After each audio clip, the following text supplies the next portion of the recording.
When Allah subhanahu wa ta'ala created Adam and blew within him the soul, Prophet Adam alayhi salam sneezed. He said, Alhamdulillah, praise be to Allah. So his Lord said to him, Yarhamukallah, Allah has mercy upon you. These were the very first words that the ears of man ever heard from Allah subhanahu wa ta'ala. Words that would define the nature of man's relationship with Allah.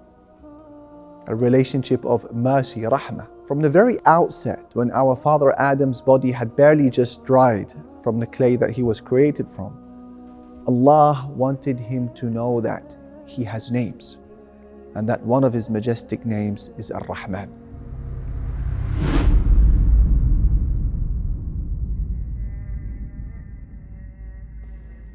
There is no chapter of the Quran that was named after any of Allah subhanahu wa ta'ala's names other than Surah 55 of the Quran, Surah Ar-Rahman, chapter of the Most Merciful. So it's clear that before us is a name of exceptionally unique characteristics.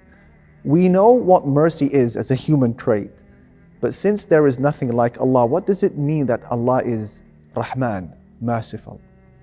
Imam Ibn al-Qayyim beautifully explains it. He said, الرحمة صفة تقتضي إيصال المنافع والمصالح إلى العبد وإن كرهتها نفسه وشقت عليها. That the Rahmah of Allah is a trait which involves sending people their needs even if they dislike it and it causes them some hardship. And this isn't a strange concept to us. As a parent, you may push your child to revise for an exam and impose a temporary limitation on socializing and gaming and other things that the child enjoys. And naturally, they dislike those limitations. But the parent, of course, sees beyond the short-term aspirations of the child and realizes that this is an act of long-term care and mercy. And similarly, when something hasn't quite gone to plan in your life, this may be, in fact, be the epitome of mercy from Ar-Rahman, even if it causes you some hardship at that moment, and even if you don't see it that way. The Prophet Muhammad sallallahu alayhi wasallam, he said, لما قضى الله الخلق كتب في كتاب فهو عنده موضوع على العرش. When Allah Almighty completed creation, He wrote in a book that is with Him on top of the throne, and it says, إن رحمتي تغلب غضبي. My mercy prevails over my anger. Allahu Akbar. This is not just a book with words within it. If it wasn't for this book, life as we know it today would be very different. In fact, life couldn't exist without it. So what are the effects of Allah's mercy prevailing over His anger? Let us begin with the world around us. A miraculously formidable construction that has mercy intertwined in every inch of its fabric. Think about how the earth rotates about its own axis at a speed of around 1,000 miles per hour. Ar-Rahman made it that way so that we don't feel its speed. In fact, it's so unnoticeable that our ancestors were quite confused about the nature of the cosmos. They noticed that the stars, the sun, the moon all appeared to be moving about the earth, but because they couldn't feel the planet moving, they logically interpreted this observation to mean that earth was stationary, whilst the heavens moved about us. Subhanallah, so how merciful has Allah Ar-Rahman been to us when He made it this way? Imagine if Allah Almighty had left it upon us to provide oxygen to the world. Seeing that 10 liters of oxygen costs around £10 a day, and bearing in mind that man inhales about 11,000 liters of air a day, 550 liters of which is pure oxygen. You can do the maths yourself for a day's worth of oxygen you need. Then multiply this figure by 7.8 billion human beings who live on the planet Earth today to get the bill for 1 day's worth of oxygen. But no, Ar-Rahman subhanallah has taken it upon Himself to deliver the oxygen to everyone free of charge. La ilaha illallah. That is Allah Ar-Rahman. In fact, the effects of His mercy are found within every cup of water. The molecular structure of water is one molecule of oxygen and 2 molecules of hydrogen, H2O. In other words, the very substance that life depends upon happens to be composed of one element that is highly flammable and another element that is an oxidizer, meaning a chemical that fuel requires to burn. So simply put, had Allah left it to these two elements to function according to their disposition, the globe would be set ablaze with one matchstick that is lit. But instead, these two molecules have been brought together, creating a miraculous chemical called water that we use to quench thirst and we use to put out fires. Is this not an effect of the name of Allah Ar-Rahman?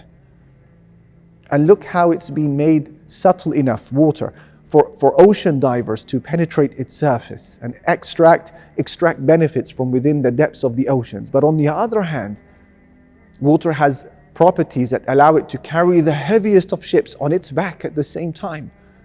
The world's largest floating vessel, weighing at around 600,000 tons, was launched in 2013 by the company Shell. And this is not too heavy for the sea's surface. It can carry it. But Ar-Rahman, subhanallah, has endowed water with buoyancy, a force that allows for floating. So who is the true carrier of these vessels? Who is the one who helps them float to transport essentials from continent to continent? Allah Almighty, He said, رَبُّكُمُ الَّذِي يُسْجِي لَكُمُ الْفُلْكَ فِي الْبَحْرِ لِتَبْتَغُوا مِنْ فَضْلِهِ. It is your Lord who drives the ships for you through the sea, that you may seek of His bounty. And then He said, إِنَّهُ كَانَ بِكُمْ رَحِيمًا. He has been ever merciful towards you. This is one of the effects of Allah Ar-Rahman. Now take a closer look at your own life through the lens of Rahmans Mercy. What you may have interpreted as an unfair and cruel twist in your life may have been in the eyes of Allah Ar-Rahman the most favorable turn of events in your life. But the issue is that we challenge the knowledge of Allah and we are impatient. And that's why Abdullah ibn Mas'ud, he said, a person may aspire for some matter of trade or position of authority, which he pursues ardently until he comes close to attaining it. Then Allah looks at him and He says to the angels, divert it away from him, because if he attains it, I will send him to hell. So it's taken away from him. But he continues to see this as a misfortune. And he said, Sabaqani fulan, dahani fulan, so and so beat me to it, so and so outwitted me. When in reality, it was nothing but the grace of Allah, subhanallah, subhanallah. All of what you heard so far is just one element. But what trumps it all is Ar-Rahman's mercy, when He sent to humanity prophets from Himself, showing them the way to paradise rather than leaving it to themselves to try to figure out the way. I mean, just think about the excruciating pain of wanting a higher purpose in life, as we naturally do. We yearn for it, but not finding the answers to satisfy those high questions. Imagine the trauma of being left to a trial and error approach to worship Allah, having no idea how Allah is to be approached or glorified, to not know of His names, His attributes, to not know of the path that leads to Him, each to their own, to find their way to Allah Almighty and His pleasure and acceptance. But no, Ar-Rahman has spared us the anguish of all of this. And that's why He said in description of Prophet Muhammad sallallahu alayhi wasallam, وَمَا أَرْسَلْنَاكَ إِلَّا رَحْمَةً لِلْعَالَمِينَ. We've only sent you, O Prophet, as a mercy to the whole world. La ilaha illallah. That's what revelation is. This is what Islam is. Far from being shackles or chains or curtailers of freedom. No, the obligations and prohibitions of Islam, the do's and don'ts of Islam, its guidance, its limits, its parameters, it's the opposite of all of that. They are liberators.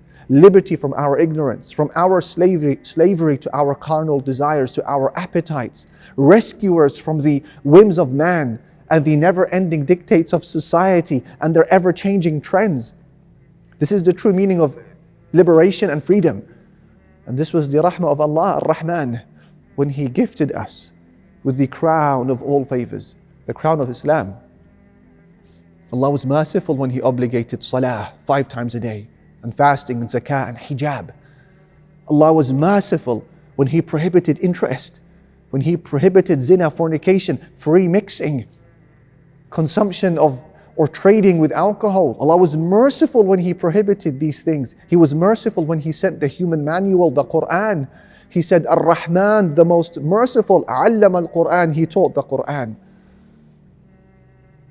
The ultimate expression of Ar-Rahman's mercy, however, will not be displayed in the life of this world.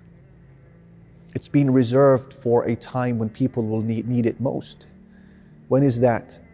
The Prophet ﷺ said that Allah's mercy is divided into 100 parts, of which He has only sent down one part to planet Earth. And it is shared between the human beings and the jinn and the animals and the creatures. And through that one part, they show affection and mercy towards one another. So much so that you see an animal raising its hoof so as to not crush its young one. Wait, pause here for a moment. Think about that. From that one part of mercy is every expression of Rahma, mercy, that you see in life today and that you don't. The mercy of the mother to her child, the mercy of every doctor towards his or her patient, the mercy of every charity giver to the downtrodden, the mercy of every caring child to his or her elderly parents, the mercy of every teacher to their students, the mercy in the animal kingdom, the mercy in the world of jinn, the mercy of the prophets towards their people, the mercy of Prophet Muhammad sallallahu alaihi wasallam, and the endless dimensions of mercy as well that we're not even aware of. All of this is but a fraction of one part from a total of 100 parts of Ar-Rahman's mercy. Then what about the remaining 99 parts? The hadith continues, وَأَخَّرَ اللَّهُ تَعَالَى 99 رَحْمَةً يَرْحَمُ بِهَا عِبَادَهُ يَوْمَ الْقِيَامَةِ. He has reserved the remaining 99 parts to express them to His servants on the Day of Judgment. So now you have an idea what you're asking for when you say, Ya Rahman, have mercy upon me. Ya Allah, when the Rahmah of Allah mixes with your life, life is a dream come true. Without it, life is an unending roller coaster of grief, a nightmare that you cannot wake up from. A person may recline on the softest silk and eat the finest food, but in the absence of Allah's rahmah, that silk may as well be thorns and that food will seem like poison. On the other hand, a person may sleep on the coarsest of bedding and income may be minimal, but should the rahmah of Allah be with him, that bedding will seem softer than silk, and that poverty will seem like its affluence, and every trauma is manageable. This was the rahmah, the mercy, that the Prophet Ibrahim alayhi salatu wasalam experienced as he sat in the middle of a fierce fire that his community had launched him inside of. It became bliss. This was the mercy that Prophet Yusuf alayhi salam experienced at the bottom of a well in Palestine. And a second time in the confines of jail in Egypt. They became moments of bliss. This was the rahmah, the mercy that Prophet Musa alayhi salam experienced as he grew up in the care of a tyrant. It became bliss. And the rahmah that the youth of the cave experienced. In the dark and dingy cave, one that they had retreated to in escape of religious persecution, those moments became bliss. What I want to get across here is that should Allah Almighty accept your dua for rahmah, you will become the happiest person alive. A happiness that no mortal can ever strip away from you, regardless of what they put you through. And that's not my guarantee. That is a guarantee that has come from above 7 heavens. Allah Ar-Rahman, who said, مَا يَفْتَحِ اللَّهُ لِلنَّاسِ مِنْ رَحْمَةٍ فَلَا مُمْسِكَ لَهَا وَمَا يُمْسِكْ فَلَا مُرْسِلَ لَهُ مِنْ بَعْدِهِ. Whatever mercy Allah opens up for people, no one can withhold it. And whatever mercy He withholds, nobody but Him can release it. La ilaha illallah. And despite this all, there will always be those people you know who will choose to block themselves from Ar-Rahman's mercy. You know who they are. Wishful thinkers who stubbornly justify their sins when people advise them. They say, but Allah is the most merciful. Who are you to judge me? they've forgotten, or perhaps they've purposely overlooked a basic rule in life, that all precious things require hard work, and effort and sacrifice. And Allah's mercy is no exception. Allah said, وَرَحْمَتِي وَسِعَتْ كُلَّ شَيْءٍ. My mercy has encompassed all things.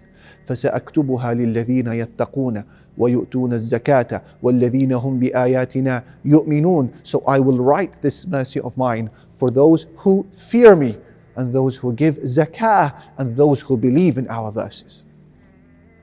Work is required for it. The same way you don't sit at home without work and expect money to just miraculously make its way to you, because apparently Allah is Ar-Razzaq, the provider.